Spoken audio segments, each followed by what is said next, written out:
Have you ever opened your refrigerator, looked at your leftovers, and felt proud of yourself? You cooked at home. You didn't waste food. You saved money. That feels responsible. But here's the uncomfortable truth. If you're over 60, some of the foods sitting in your refrigerator right now could quietly increase inflammation, stress your arteries, and raise your long-term cancer or stroke risk, simply because of how you reheat them. Not because the food is bad, not because you cooked it wrong, but because reheating changes what's happening inside it, and almost no one talks about this. Today, I'm going to show you 5 specific leftover foods seniors should never reheat the usual way, and one of them appears on almost every healthy foods list ever written. Another one isn't dangerous because of the food itself. It's dangerous because of how your microwave actually works. And the third has sent thousands of perfectly healthy people to urgent care within hours, even though it looked, smelled, and tasted completely normal. Now, before you panic, let me say this clearly. This is not about fear. This is about small kitchen habits that become more important after 60. Because here's what changes as we age. Your body still protects you beautifully, but it doesn't recover from repeated low-level stress as quickly as it did at 35. That means habits that once felt fine can slowly add up.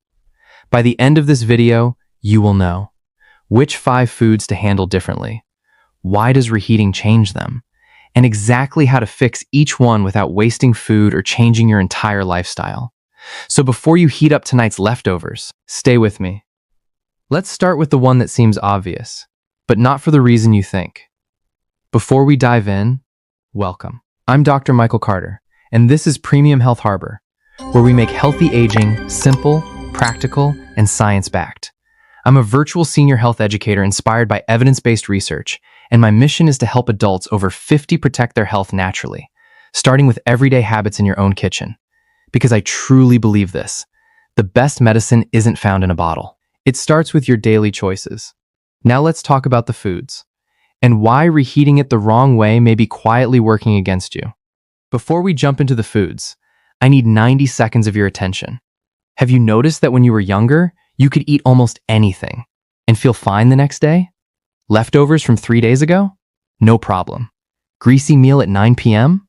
You bounced back? But somewhere along the way, recovery changed. That's not a weakness. That's biology. After 60, your immune system responds more slowly. Your gut lining becomes a little more sensitive. Your arteries become less flexible over time. You are not fragile. But your margin for repeated stress is smaller than it used to be. Think of it this way. At 35, your body was like a brand new sponge. You could squeeze it, rinse it, and it bounced back instantly. At 65, it's still a good sponge. It just takes longer to wring out.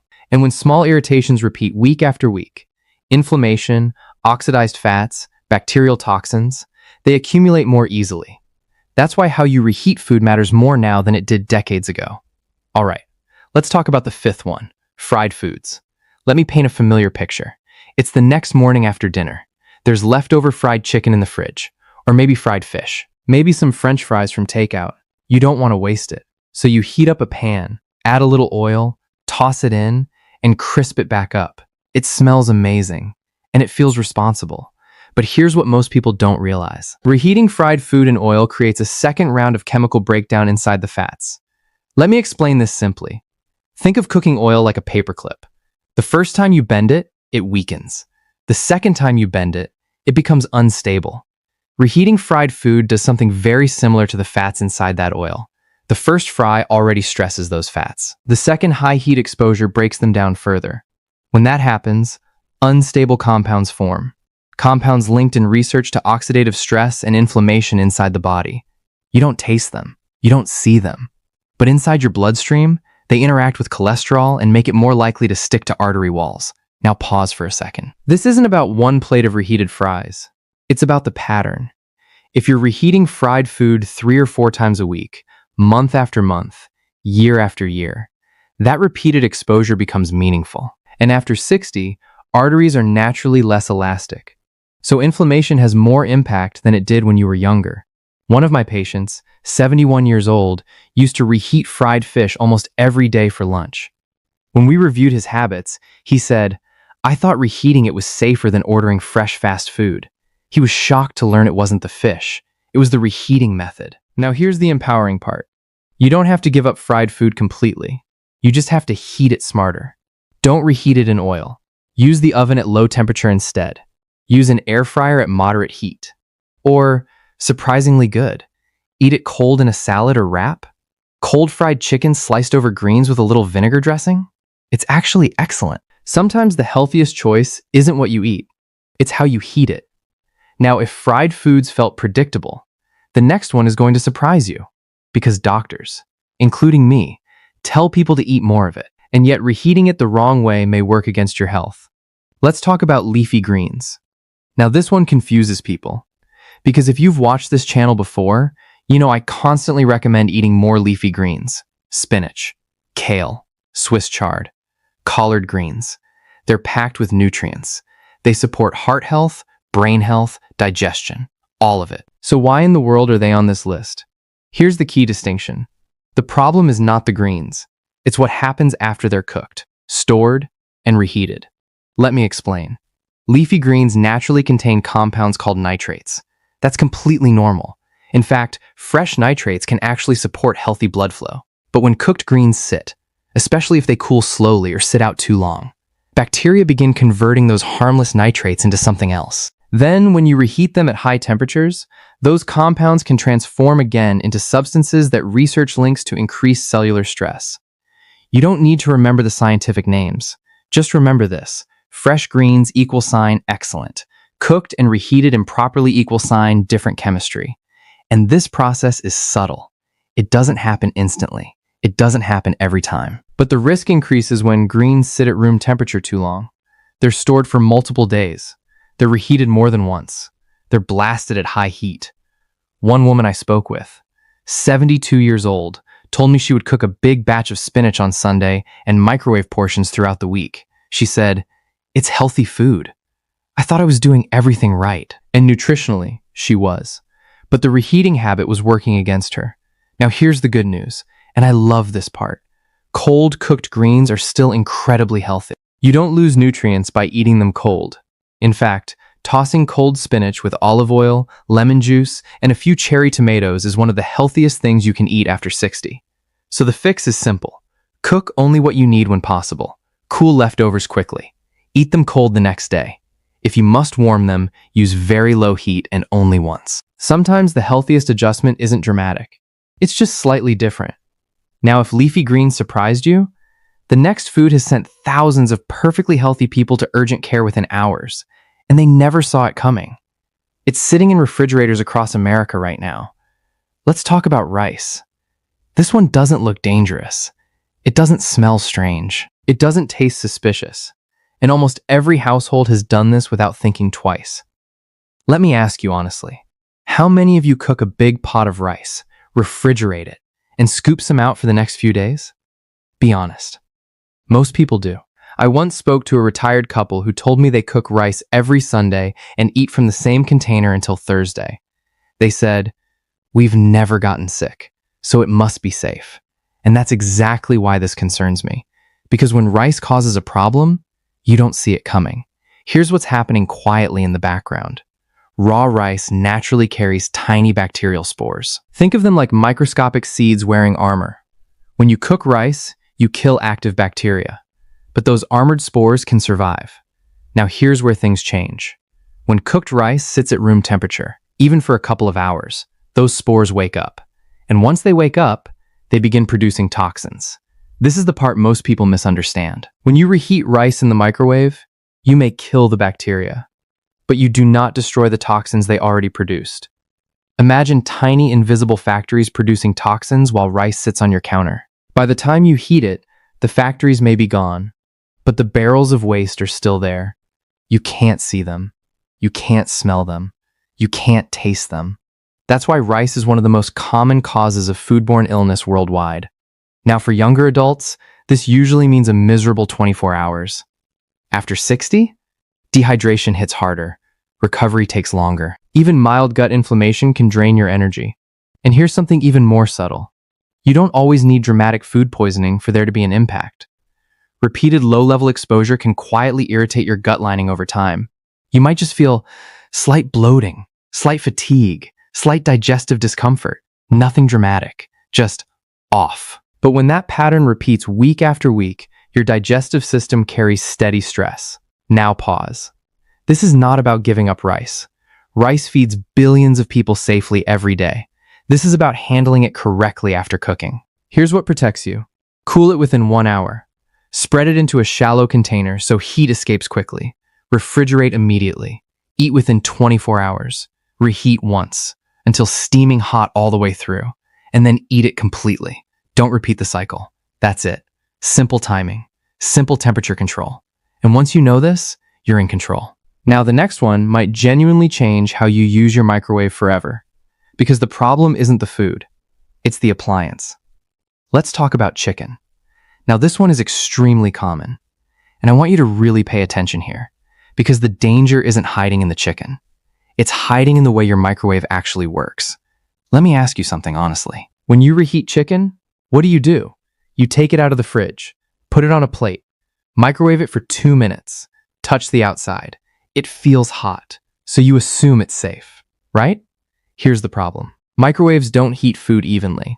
They heat like spotlights on a stage. Some areas get intense energy. Other areas stay cooler, sometimes significantly cooler. Imagine a frozen lake with patches of thin ice. The surface looks solid, but underneath, some spots are dangerously weak. That's how microwaves heat dense protein like chicken. The outside can be steaming, but the inside, especially thicker parts, may never reach a temperature high enough to fully eliminate bacteria. Now here's why that matters. Chicken is one of the most common carriers of harmful bacteria when improperly handled. When chicken cools slowly or sits too long in the refrigerator, bacterial levels can rise again.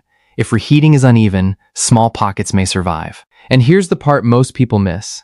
It doesn't always result in dramatic food poisoning. Sometimes it's mild, just enough to trigger low-grade inflammation in your digestive system. After 60, your immune response isn't weaker, but it is slower, which means recovery takes more out of you. And repeated low-grade inflammation doesn't just stay in the gut. Chronic inflammation is strongly linked to cardiovascular stress. Your arteries are already naturally less elastic than they were decades ago. Layer inflammation on top of that, and it matters. Now pause. This isn't about throwing away chicken. Chicken is one of the healthiest proteins you can eat. This is about reheating it properly. Here's how you protect yourself. Best option. Reheat in the oven at 325 degrees Fahrenheit, covered with foil so heat distributes evenly. If using a microwave, cut chicken into smaller, even pieces. Arrange in a single layer. Cover with a damp paper towel. Stop halfway and rotate. And ideally, use a thermometer. 165 degrees Fahrenheit internally. Or eat it cold in a salad or wrap. Cold chicken over greens with olive oil? Completely safe when stored properly. Sometimes the safest solution is the simplest one. Now, save your biggest surprise for last. Because this final food carries two completely different risks at the same time. And many seniors reheat it almost daily. Let's talk about potatoes. I want you to picture this. You roasted a tray of golden potatoes last night. They were perfect, crispy on the outside, soft on the inside. Today you open the fridge, and you want that same crisp texture back. So you heat a pan, add oil, and fry them again. It smells incredible. But here's what's happening chemically. When starchy foods like potatoes are exposed to high heat, especially dry heat, a reaction occurs that creates that golden crust. The darker and crispier the edges, the stronger the reaction. And that same reaction produces compounds research has linked to increased cancer risk when exposure is repeated over time. Now I want to be very careful here. We are talking about repeated, long-term exposure, not one serving. But when you take already cooked potatoes and hit them with high heat again, especially in oil, you create a second wave of that chemical reaction. You're stacking exposure. And if you're frying them in oil, you're also stacking the oxidized fat issue we discussed earlier. 2 risks, 1 dish. Now here's the part almost nobody talks about. When you cook potatoes and then cool them completely in the refrigerator, something remarkable happens. Some of the starch converts into what's called resistant starch. That means it digests more slowly. It feeds beneficial gut bacteria. It causes a gentler blood sugar rise. For seniors managing blood sugar, and many are, that's a huge benefit. But when you reheat those potatoes at high temperature, That resistant starch converts back, and blood sugar spikes more sharply, which forces your pancreas to release more insulin. Over time, repeated sharp spikes create metabolic stress. So reheated crispy potatoes aren't just about chemical compounds. They're also about blood sugar stability. Now pause for a second. This might be the most fixable habit of all, because the best option is incredibly simple. Eat leftover potatoes cold. Cold potato salad with olive oil and vinegar is actually one of the smartest choices you can make. You preserve resistant starch. You avoid high heat chemical formation. You protect your blood sugar. If you must warm them, use very low heat, just enough to take the chill off. Avoid refrying. Avoid high crisping. Sometimes what feels like the most delicious choice isn't the most protective one. Now I know what some of you are thinking. I've been doing this for years. Did I already harm myself? Let me answer that clearly. Your body is not fragile. It is adaptive. Right now, your gut lining replaces itself every few days. Your liver regenerates constantly. Inflammation markers can drop within weeks of dietary improvements. Your body responds quickly when you reduce unnecessary stress. Think of your health like a garden. Maybe there are weeds. Maybe the soil needs attention. But the moment you start tending it, the garden responds. Not overnight, but steadily. It is never too late to reduce exposure. It is never too late to make smarter choices. And the adjustments we discussed today cost nothing. They require no supplements, no expensive programs, just awareness. Let's simplify everything into 5 clear rules. Fried foods. Don't reheat in oil. Use a low oven, air fryer, or eat cold. Leafy greens. Cool quickly. Eat cold when possible. Reheat gently and only once. Rice. Cool within 1 hour.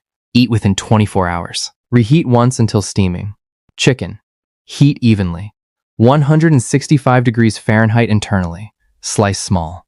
Or eat cold. Potatoes. Eat cold for a resistant starch benefit. Avoid high heat refrying. And one universal rule. Store and reheat in glass or ceramic, not plastic. That's it. 5 foods. 5 smarter habits. Now I'm curious. Comment the number of the food you reheat most often, and I'd love to hear from you. Which one surprised you the most? If this video helped you protect even one meal in your kitchen, tap the like button. It helps YouTube share this information with more seniors who may never hear it from their doctor.